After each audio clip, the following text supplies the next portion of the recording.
அங்கே அன்றைக்கு ஆக்கள் போயிருக்கிறாரு கடைக்கு. கடைக்கு போயிருக்கணும். அங்கே ஒரு ஆட்சி இருந்து சொல்லியிருக்கிறா, அவர் பக்கத்தில் எங்கேயோ போட்டார், நீங்கள் பொறுத்தா ஆறுதலாக வாருங்கோ என்று சொல்லி திருப்பி அனுப்பி விட்டா. இங்கே வந்த முறை தான் அவர் கடை வீட்டு இல்லைன்ற ஒரு ஞாபகம் வந்து திரும்பி ஓடி போனால் அங்கே சொல்லினார் ஆட்சி இருந்துட்டு போகிறான். அன்னைக்கு இந்த நாட்டுக்கு அருள் புரிந்திருக்கிறாயோ இங்கே நேரடியாக வந்ததில்லை. சரி, இந்த எனக்கு தெரியாது. திருஞான சம்பந்தர் நாயனார்கள் திருக்கேதீஸ்வரம் கோணேஸ்வரத்துக்கு பதிகங்கள் பாடியிருக்கிறார்கள், அவர்களும் வரவில்லை. மடுமாதா கோயிலே ஒரு கண்ணகியம்மன் கோயில். இந்த போர்த்துகீசருடைய வருகையின் பிறகு அந்த கோயில் நீண்ட காலமா ஒரு மாற்றம் அடைஞ்சு அதை மடுமாதாவா இருக்கிற அமைவிடங்கள் எல்லாம் பார்த்தா சரியா இதே மாதிரி அப்படி செய்திருக்காரு. அது இந்த இடம் உங்களுக்கு அவ்வளவு பிடிக்கும். ஏனென்று சொன்னால் இந்த இடத்துக்கு வந்தாலே அப்படி ஒரு நேர்மறையான சிந்தனைகள் வரும். சிறிய வயதிலிருந்து இந்த இடத்தால் நான் கவரப்பட்டிருந்தேன். இந்த இடம் எங்கே என்று சொன்னால் மீசாலை சோலையம்மன் கோவிலுக்கு வந்திருக்கிறேன். இந்த லால், அரசு, கருங்காலி, நாவல், காஞ்சா, கிஞ்சா, மருது. தமிழ் எந்திரன் சொந்தங்களுக்கு வணக்கம். இன்றைக்கு நான் நிற்கிற இடம் வந்து யாழ்ப்பாணத்தின் மீசாலை என்ற இடத்தை நிற்கிறேன். இங்கே ஏன் வந்திருக்கிறேன்னு சொன்னால் ஒரு வரலாற்று பிரசித்தி பெற்ற ஒரு அம்மன் ஆலயம் இருக்குது. இந்த இடம் உங்களுக்கு அவ்வளவு பிடிக்கும். ஏனென்று சொன்னால் இந்த இடத்துக்கு வந்தாலே அப்படி ஒரு நேர்மறையான சிந்தனைகள் வரும். சிறிய வயதிலிருந்து இந்த இடத்தால் நான் கவரப்பட்டிருந்தேன். இந்த இடம் எங்கே என்று சொன்னால் மீசாலை சோலையம்மன் கோவிலுக்கு வந்திருக்கிறேன். இந்த ஆலயத்தை சுற்றி அப்படி பெரிய பெரிய மரங்கள் எல்லாம் இருக்குது. அந்த இடங்களை பார்த்தாலே உங்களுக்கு அப்படி கண்ணுக்கு கவர்ச்சியான இடங்கள். அந்த இடத்துல இருக்கிற ஆலயத்தை சுற்றி காட்ட போகிறேன். அந்த ஆலயத்தில் இருக்கிற பிரதம குருவோட உரையாடி இந்த ஆலயத்தின் வரலாற்று சிறப்பியல்களை நான் அறிஞ்சு கொள்ள போகிறேன். அதே நேரம் உங்களுக்கும் தெரியப்படுத்த போகிறேன். ஒரு அருமையான மனதுக்கு நிம்மதியை தரக்கூடிய ஒரு காணொலியாகத்தான் இந்த காணொலி இருக்க போகுது. வாங்கோ காணொலிக்குள்ளே போகலாம். தமிழா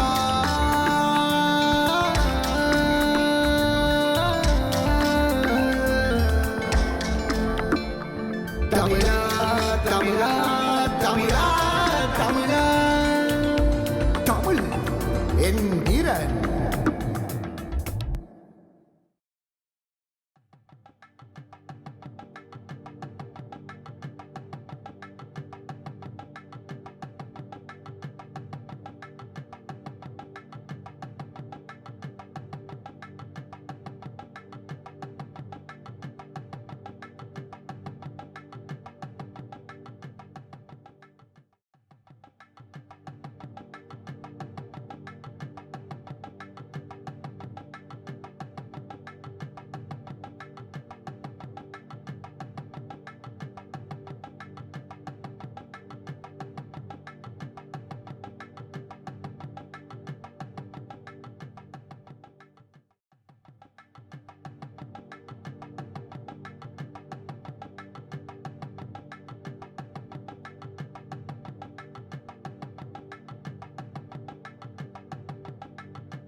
அந்த வகையில் இந்த மகிமை மிக்க ஆலயத்தில் சிவாச்சாரியாராக கடமையாற்றத்தக்க கிருபானந்த குருக்களுக்கு நாங்கள் சில தகவல்களை கேட்டு அறிவோம் இந்த பார்வையாளர்களுக்காக.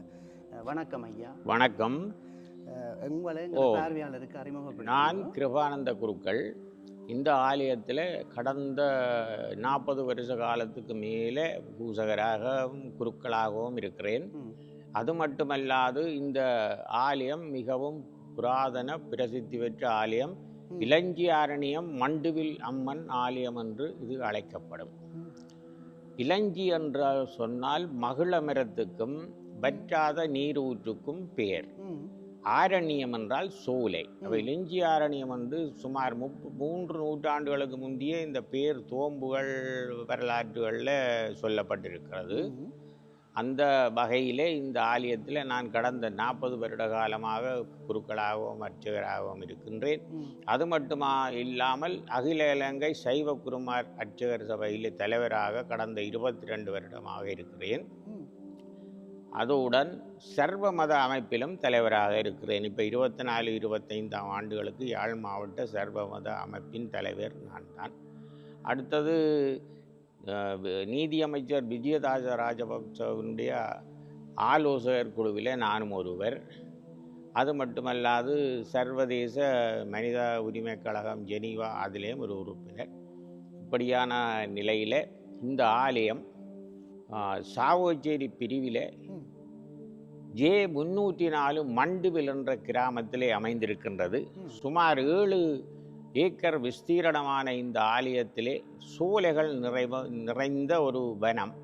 இந்த வனத்திலே பலவிதமான மரங்கள், ஆல், அரசு, கருங்காலி, நாவல், காஞ்ஞா, கிஞ்ஞா, மருது, செண்பகம், பாதிரி இப்படியான பல மரங்கள் நிறைந்த சோலையிலே இந்த ஆலயம் அமைந்திருக்கின்றது. அந்த வகையிலே இந்த ஆலயத்திலே பல விதமான அற்புதங்களும் உற்சவங்களும் நடைபெறும். தை மாதத்திலே இருந்து தைப்பூசம், மாசியிலே மாசி மகம், பங்குனி மாதத்திலே பங்குனி திங்கள் 4-5 திங்களிலும் பிற விசேஷமாக அன்னதானங்கள் வழிபாடுகள் பெரும் அளவிலே நடக்கும். சித்திரையிலே சித்திரை வருஷப்பிறப்பும் சித்திரையினுடைய வருஷப்பிறப்பும் அதனுடைய விழாக்களும் நடக்கும். வைகாசியிலே ஒரு பொங்கல் தினம், அதாவது விசாகத்தை அடுத்து முன்பு அல்லது அடுத்த திங்களாக வரும். அந்த நாளையிலே இந்த கிராமத்திலே உள்ள பல இடங்களிலிருந்து நிறைய காவடிகள் இங்கே வருவோம். அது மட்டுமல்லாது பொங்கல் மரபு வழியான 7 வளந்துகள் வைத்து பொங்கல் செய்து அன்றைக்கு உதயத்திலே பூசை நடக்கும். அவ்வாறு அது வைகாசி மாதத்துக்குரிய தினம். அடுத்து அண்மையிலே தான் இந்த உற்சவம் நிறைவு பெற்றது. குரோதி வருஷ உற்சவம் நிறைவு பெற்றது. 10 நாள் கொடியேற்றம் செய்து திருவிழா விமரிசையாக நடைபெற்றது. அந்த விழாவிலே, கொடியேற்ற திருவிழாவிலே என்னுடைய மகன் தனவதி குருக்கள் தான் இந்த முறை கொடியேற்றினவர். அப்படி நிறைவு பெற்றது. இந்த ஆலயத்தில் அற்புதங்கள் என்று சொன்னீங்கள். அதில் குறிப்பிடத்தக்க அளவு அற்புதங்கள் நடந்தது நான் கேள்விப்பட்டிருக்கிறேன். ஒரு எங்களோட பார்வையாளருக்கு இந்த இடத்த வந்தாலே ஒரு பாசிட்டிவாக இருக்குது. இந்த நடந்த அற்புதங்களில் ஒரு விசேஷமான அற்புதம் ஒன்றை சொல்லுங்க. அற்புதங்கள் என்று சொல்லியக்குள்ள இந்த இங்கே ஒரு அன்பர் நீண்ட காலமாக எங்களுடைய ஆலயத்தில் பொருளாளராகவும் ஒரு ஒரு ஒரு பக்தராகவும் இருந்தவர். அவர் நகைக்கடை வணிகம் செய்தவர். அவர் அன்றைய தினம் கடையை பூட்டாமல் ஏதோ மறதியில் விட்டுட்டு வந்துட்டார். நகைக்கடன் நிறைய பொறுமதியான நகைகள், கோடிக்கணக்கான பொறுமதியான நகைகள் விட்டுட்டு வந்துட்டார். அவருக்கு பேர் யோகநாதன். இப்போ அமரராகிவிட்டார். அவர் உயிரோட இல்லை. அப்போ அவர் விட்டுட்டு வந்துட்டார். வந்தால் அங்கே அன்றைக்கு ஆக்கள் போயிருக்கிறாரு கடைக்கு. கடைக்கு போயிருக்கணும். அங்கே ஒரு ஆட்சி இருந்து சொல்லியிருக்கிறா. அவர் பக்கத்தில் எங்கேயோ போட்டார். நீங்கள் பொறுத்தா ஆறுதலாக வாருங்கோ என்று சொல்லி திருப்பி அனுப்பி விட்டா. இங்கே வந்த முறை தான் அவர் கடை பூட்டு இல்லைன்ற ஒரு ஞாபகம் வந்து திரும்பி ஓடி போனால் அங்கே சொல்லினார் ஆட்சி இருந்துட்டு பாம்புறான். அப்படியாக பலவிதமான நிறைவான அற்புதங்கள் எல்லாம் நடைபெற்றது. அந்த வகையிலே வலும் பிரசித்தி. அது பார்க்கவே தெரியுது. இந்த யாழ்ப்பாணத்தை பொறுத்தவரையில் சரி, வடமாகாணத்தை பொறுத்தவரையில் சரி, கண்ணகி ஆலயங்கள் என்றது வந்து ஒரு பிரசித்தம். அப்படி கண்ணகி அம்மையார் வந்து போன இடங்கள் என்று சொல்லி வெட்டாப்பழ கண்ணகியம்மன், பண்டித்தலைச்சி கண்ணகியம்மன், எங்கட சிட்டிவேரம் கண்ணகியம்மன். அதே மாதிரி எனக்கு நான் கேள்விப்பட்ட விதங்களில் வந்து இது ஆரம்பத்தில் கண்ணகியம்மன் ஆலயமா இருந்தது. கண்ணகி வழிபாடு ஒரு நல்ல ஒரு வைப்ரேஷன் உணரக்கூடியதா இருக்கு. கண்ணகி வழிபாடு இலங்கைக்கு வந்தது கஜபாகு 2ஆம் கஜபாகுவினுடைய காலத்திலே. சிறப்பு. அவர் அந்த அந்த கண்ணகியினுடைய கும்பாபிஷேகத்துக்கு மங்களாபுரத்துக்கு போய் கலந்து கொண்டு அங்கே அசரீதியாக கண்ணகி சொல்லியிருக்கிறா, உன்னுடைய நாட்டிலே மழை பெய்து வளம் பெருகி மக்கள் நல்லா இருப்பார்கள் என்று அருள், நான் உனக்கு வரம் தந்தேன் என்று சொல்லியிருக்கிறார். அவர் அங்கே இங்கே வந்தேன் பிறகுதான் அவர் இந்த வழிபாட்டை இங்கே ஆரம்பித்து வைத்தார். கண்ணகியம்மன் வழிபாடு இலங்கையில பரவினது. அப்ப தெரியாது. அதுல 4 தேவாலயங்கள் கண்டியில, இந்த தலதா மாளிகை, கண்ணகி, முருகன், பிள்ளையார் என்று அந்த ஒரு வழிபாட்டை அவர் வைத்திருந்தார். இது மட்டுமல்லாது எல்லா இடங்களிலும் இந்த கண்ணகி வழிபாடு பரவலாக காணப்பட்டது. இந்த கண்ணகி வந்து அவளுடைய புறப்படம் பூம்புகார் சோழ நாடு. ஓ, அங்கே இருந்து வணிகத்துக்காக கோவலனோட மதுரைக்கு வந்து அங்கே கணவனை இழந்து அந்த மன்னர் இறந்ததின் பிறகு அங்கே இருந்து கேரள நாட்டுக்கு போய் அந்த மங்களாபுரம் என்ற இடத்திலே இருந்துதான் அவ வானுலகம் சென்றதாக சிலப்பதிகாரத்தில் தகவல்கள் சொல்லப்பட்டிருக்கு. அது தவிர கண்ணகி இந்த நாட்டுக்கு அருள் புரிந்திருக்கிறாயொழிய இங்கே நேரடியாக வந்ததில்லை. இந்த திருஞான சம்பந்தர் நாயனார்கள் திருக்கேதீஸ்வரம் கோணேஸ்வரத்துக்கு பதிகங்கள் பாடியிருக்கிறார்கள். அவர்களும் வரவில்லை. அவர்கள் கடற்கரைக்கு அங்கால நின்று ஞான கண்ணாலே பார்த்து பாடியிருக்கிறார். அது மட்டுமல்ல அருணகிரிநாதரும் அப்படித்தான் வரையில்லை. ஆனால் அவர்களுக்கு ஞான கண்ணில அப்படி செய்திருக்கிறார்கள். அப்படியாக இந்த வழிபாடு அதுக்கு பிறகுதான் இந்த கண்ணகி வழிபாடு வடக்கிலும் கிழக்கிலும் பரவினது. இப்போ இலங்கையை பொறுத்தவரையில் இப்போ அம்மன் வழிபாடுன்றக்க அந்த கண்ணையம்மன் கோவில்களுக்கு ஏதோ ஒரு தனிச்சிறப்பு. அது மறக்க முடியாத உண்மை. அது தனிச்சிறப்பு. இப்போ பாருங்க, இந்த மடுமாதா கோயிலே ஒரு கண்ணகி அம்மன் கோயில். இந்த போர்த்துகீசருடைய வருகையின் பிறகு அந்த கோயில் நீண்ட காலமா ஒரு மாற்றம் அடைஞ்சு அதை மடுமாதாவா இருக்கிற அமைவிடங்கள் எல்லாம் பார்த்தா சரியா இதே மாதிரி அப்படி செய்திருக்காரு. அது மட்டும் இல்லாது இந்த நல்லூர் முருகன் கோயில் முத்துரை சந்தியிலே அந்த ஜாக்கோப்பு கத்தோலிக்க தேவாலயம் இருந்த இடத்துல இருந்தது. அந்த மூலஸ்தானம் ஆதனக்கல் கூட அந்த சேர்ச்சுக்கு இருக்குது இன்றைக்கு. பிறகு இந்த போர்த்துகீசர்கள் அந்த ஆலயத்தை அழித்ததும் பிறகு போர்த்துகீசருடைய காலம் போய் டச்சு போய் பிறகு வெள்ளைக்காரர் வந்தினம். அந்த காலத்தில் இந்த மத சுதந்திரங்கள் வழங்கப்பட்டு இந்த ஆலயத்தை மீள நிறுவுறதுக்கு அவர்கள் உரிமைகளை கொடுத்தார்கள். ஆனால் அந்த இடத்துல இடம் இல்லாததால இப்போ நல்லூர் இருக்கிற இடத்துல கொடுத்தார்கள். அது ஒரு முஸ்லீம்களுடைய இடம். அந்த இடம் அதில் இப்ராஹிம் மௌலவி என்பவருடைய சமாதி மல்லூர் கர்ப்ப கிரகத்து பக்கத்தில் இருக்குது. ஓ, அந்த சமாதி இருக்கிற கோயில்களில் அருள் கூட. அது உண்மைதானே? ஓ, இப்ராஹிம் மௌலவி என்னுடைய இடம். அதில் நல்லூர் வழிபாடு செய்தார்கள். ஜீவசமாதி இருக்கிற கோயில்கள் வைப்ரேஷன் தானே ஐயா நீங்க சொல்ற? சரி, குடை சுவாமி இருக்கிற குடைசாமி இருக்கு, சந்தி பிள்ளையார் அப்படித்தான். அது மட்டுமில்லை, இந்தியாவிலும் இந்த திருப்பரங்குன்றம் பழனி அந்த இடத்துல பெரிய மகான்களுடைய சமாதிகள் இருக்குது. பழனியில போகற்ற இருக்குது. அப்படி இந்த சமாதிகள் அருளாளற்ற சமாதிகள் சிறப்பு தான். இப்போ மடுமாதா பற்றி கூறியிருந்தீர்கள். மடுமாதா வந்து அப்போ ஏற்கனவே வந்து கண்ணகி அம்மனா என்ன நடந்தது ஐயா? பிறகு போர்த்துகீசருடைய வருகைக்கு பிறகு அது மாற்றப்பட்டது. ரைட் மாற்றப்பட்டு, ஆனால் அந்த இப்போ என்னதான் மாறினாலும் இப்போ தெய்வம் ஒன்றண்ட மாதிரி எத்தனை வடிவங்கள் மாறினாலும் ஆனால் அந்த வைப்ரேஷன் இப்பவும் இருக்குது. அதுகளே மாற்றம் இல்லை, எல்லா இடத்துலையும் இருக்குது. அந்த மகிமை தான் அது இருந்து கொண்டு. இப்போ அது நாங்கள் ஒரு விவாதம் கடந்து ஒரு அந்த அருளாட்சி நடந்து கொண்டு. இப்போ ஐயாவுடைய அனுபவத்துக்குள்ள நிறைய தகவல்களை நான் அறிஞ்சு கொண்டிருக்கிறேன். இந்த பார்வையாளரும் அறிஞ்சு கொண்டிருப்பீங்களா? ஏனென்றா இப்போ நான் நினைச்சது கண்ணையம்மன் வந்து போன இடங்கள் ஒன்றெல்லாம் யோசித்தேன். நான் கண்ணையம்மன் வரைய அது எங்களுடைய மக்களுக்கு கற்பனை வளங்கள் எல்லாம் நிறைய கூட. இப்போ இங்கே வந்தது அங்கே வந்தது இங்கே வந்தது என்று சொல்லுகிறார்கள். ஆனால் அப்படி அல்ல. அவர்கள் அருளை வழங்கி இருக்கிறார்கள், எல்லாம் செய்திருக்கிறார்கள். ஆனால் நேரடியாக வரையில்லை. இந்த ஆலயத்துக்குள்ள நீங்கள் ஏறத்தாழ 30 வருடங்களுக்கு மேற்பட்ட ஒரு அர்ச்சகராக கடமையாற்றி கொண்டிருக்கிறீர்கள். உங்களோட தனிப்பட்ட வாழ்வில் நடந்த அற்புதங்கள் என்றால் என்னத்தை சொல்லுவீங்களா ஐயா? என்னுடைய தனிப்பட்ட கோவிலுக்குள்ள வரை சில யுத்த காலத்திலே நடந்த யுத்த காலத்தில் நான் இங்கே என்னுடைய வீட்டை விட்டு 5 நாள் இங்கே வந்திருந்தேன்.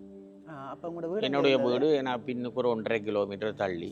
அப்படத்தில் பாரிய போர் நடந்தது, செல்லுகள் வளர்ந்து வாங்கினது. அப்போ அங்கேருந்து தப்பி ஒரு காரும் நெல்லும் எரிஞ்சு போச்சு. இன்னொரு காரோட வந்து சேர்ந்துனான். வந்து சேர்ந்து இங்கே 5 நாள் இருந்து உங்கள் பக்கத்துலேயும் செல் விழுந்து சில அசம்பாவிதங்கள் ஏற்பட்டதால் அப்போ இந்த இடத்தை விட்டு பெரிய உயிராபத்துகள் இங்கே ஒன்றும் நடக்க இல்லை. அப்போ இடத்தை விட்டு போக வேண்டிய ஒரு சூழ்நிலை வந்தது. சொல்கிறது 2000 ஆண்டு காலப்பகுதியில். அப்போ இங்கே இருந்து வடமராட்சிக்கு போனேன். அங்கே வெல்வெட்டுத்துறையில் எங்களுக்கு வீடு இருக்குது. அப்போ அங்கே போயிருந்துட்டு அங்கே இருந்து வந்து நான் இங்கே பூசைக்கு வந்துட்டு போனேன். அப்போ இந்த இடத்துல பிரிகேடியராக ரத்தின சபாபதி என்றவர் தான் இருந்தவர், மானிப்பாயை சேர்ந்தவர். அவர் பஞ்சாபி தன்னுடைய வீட்டிலே இருந்தவர்.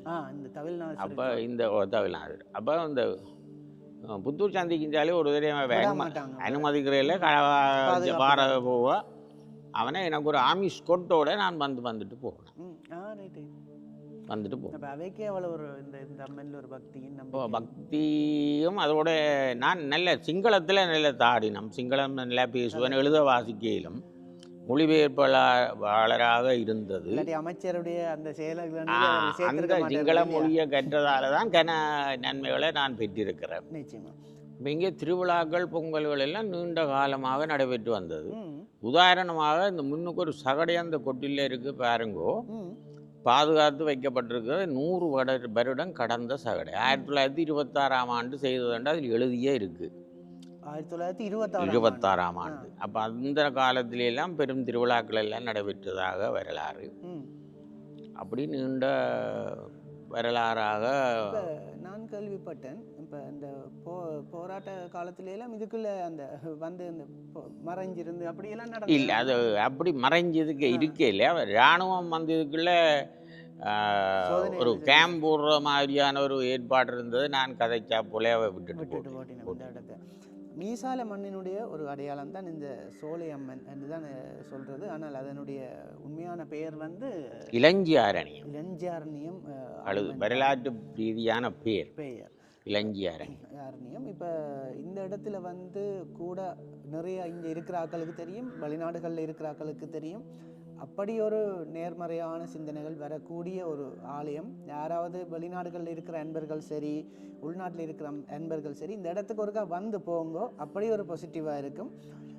என்னுடைய அண்ணா வியாபாரத்தில் ஈடுபடுறவர். அப்போ நான் சின்ன வயதில் நான் புத்தூர் தான், இதால் லேண்ட் மாஸ்டரில் வாரினாங்க. அப்போ நான் நெடுக ஆசைப்பட்டு கேட்பேன் அந்த வயசில் கூட, லேண்ட் மாஸ்டரை அண்ணா கெரடாவிலுக்களால் விட்டு இந்த சோழியம்மன் பாதைகளால் விடுங்கன்னு சொல்லி படத்தை கண்டா ஒரு அப்படி ஒரு சந்தோஷம் மாதிரி. இந்த கிணத்துல தண்ணி அள்ளி குடிச்சிட்டு அப்படி போவோம்.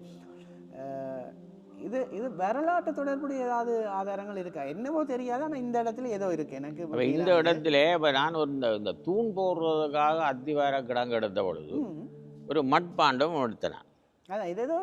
அந்த மட்பாண்டம் அந்த கொண்டு போய் இந்த வரலாற்றுத்துறை பேராசிரியர் கிருஷ்ணராஜாவிட்ட யாழ்ப்பாண பல்கலைக்கழகத்தில் கொடுத்தேன். அவர் அதை பார்த்துட்டு சொன்னார், இது 2000 வருஷம் பழமை வாய்ந்த மண் பானை, எங்களுக்கு அப்பாற்பட்ட ஏதோ ஒன்று இருக்குது. அப்போ நான் கேட்டேன், அப்போ என்னென்று நீங்கள் எழுந்தமானமாக 2000 வருடம் கடந்ததுன்னு சொல்கிறீர்கள். அதுக்கு அவர் சொன்னார், அந்த காலத்தில் சரிக்கு சரி உமியும் களிமண்ணும் கலந்துதான் பானை வினைகிறது. அப்போ அந்த ரீதியில தான் இந்த மட்பாண்டம் இருக்கிறதால நான் சொன்னேன் சொல்லி அந்த இன்றைக்கும் அந்த மட்பாண்டம் அங்கே பல்கலைக்கழகத்தில் இருக்குது. அப்படி டிபார்ட்மெண்ட்ல இருக்குது. நிறைய கதைக்கலாம் ஐயாவோட. இந்த ஆலயம் அப்படி ஒரு மகிமை வாய்ந்த ஆலயம். அந்த வகையில் எங்களுடைய பார்வையாளர்களுக்காக இந்த வரலாற்று சிறப்புமிக்க இந்த அம்மனின் மகிமைகளை எடுத்து கூறிய கிருபானந்த குருக்கள் ஐயாவுக்கு இந்த தமிழ் எந்திரன் யூடியூப் தளம் சார்பாக நன்றியை கூறி விடைபெற்றுக் கொள்கின்றோம் இந்த காணொலியிலிருந்து. நன்றி, வணக்கம். வணக்கம்.